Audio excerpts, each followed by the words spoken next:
Everyone thinks Operation Mincemeat was the only deception that fooled Hitler.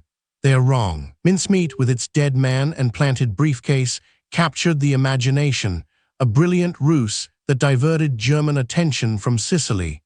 But its success bred a dangerous complacency, a belief that one grand deception was all that was needed. The truth is, even after Mincemeat, Hitler remained deeply suspicious, convinced the Allies would strike elsewhere.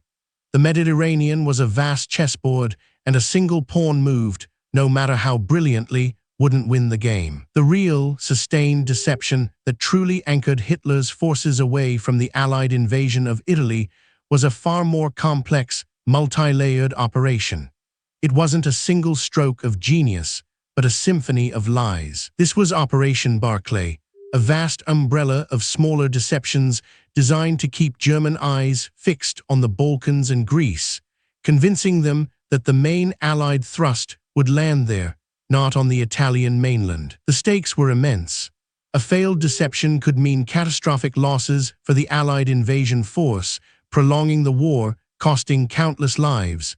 The deception had to be perfect, insidious, and utterly believable. One key element was the creation of the 12th Army, a phantom force supposedly assembling in Egypt and Libya.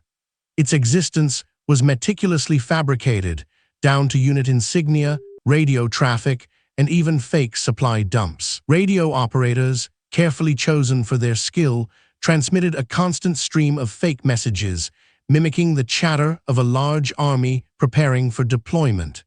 These messages were designed to be intercepted and deciphered by German intelligence. The traffic was dense, reflecting the logistical complexities of a major invasion. Commanders discussed fictitious supply lines, troop rotations, and the precise timings of their imminent landings in Greece. Another crucial layer involved double agents. Men like Roman Cherniawski, codenamed Brutus by MI5, fed carefully constructed disinformation to their German handlers, reinforcing the Balkan invasion narrative. These agents weren't just passing on fabricated plans, they were crafting a believable reality, weaving in genuine details about Allied preparations mixed with the carefully planted lies.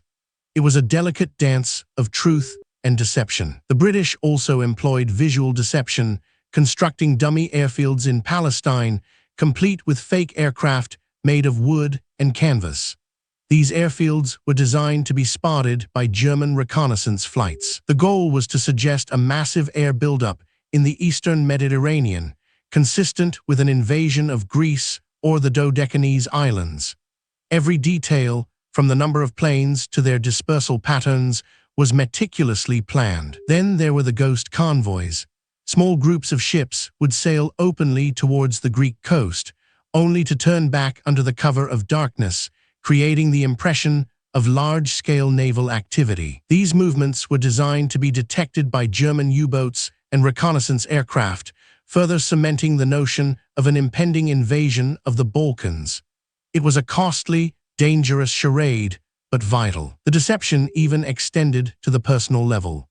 Allied officers, carefully selected for their ability to leak information, would casually discuss their imminent deployments to Greece in places where German agents might overhear. One such individual was Lieutenant Colonel Dudley Clark, a master of misdirection.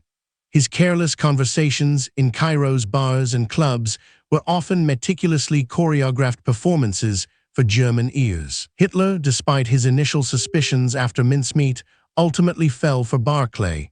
He became convinced the Allies would strike at Greece, clinging to this belief even as the real invasion of Sicily, Operation Husky, commenced. Intelligence reports from German agents, carefully manipulated by Allied deception, consistently pointed towards the Balkans. This confirmed Hitler's existing prejudices, a dangerous flaw exploited by the Allies. He diverted crucial panzer divisions and air assets to Greece and the Balkans, leaving Sicily and southern Italy dangerously underdefended.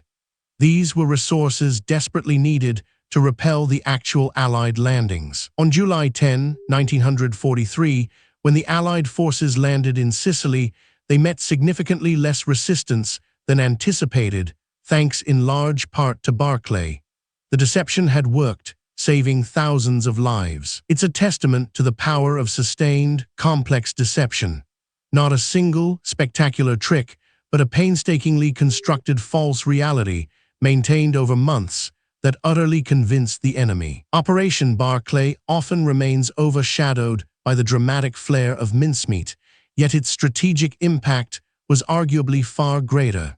It was the deception that truly paved the way for the invasion of Italy. The story of Barclay reminds us that even in the chaos of war, the human mind, with its biases and vulnerabilities, can be the most effective battlefield. Discover another untold story of wartime